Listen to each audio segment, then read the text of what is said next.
موت میتة جاهلا غلط در صدقات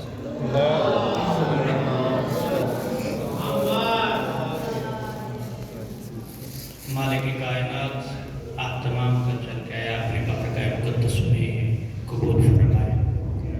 کوئی لمبی چوڑی گفتگو نہیں ہے چونکہ ظاہراً امام زمانہ اجل اللہ تعالیٰ فرجہ شریف کے حوالے سے موضوع میں حقیر کے ذمہ لگایا گیا ہے، تو میری اول و آخر کوشش یہی ہوگی کہ پاک بی بی کے جوار میں جو سبق اور جو درس یاد کر کے آیا ہوں وہ چند عرائض جو میرے لیے بھی قابل اصلاح ہیں اور ہم سب کی ذمہ داری بنتی ہے ایک زمانے کے امام سے جس کی رعیت ہے اور جس کا رزق ہم کھا رہے ہیں اور جس کے صدقے کھا رہے ہیں اس کا حق ادا کیا جا سکے۔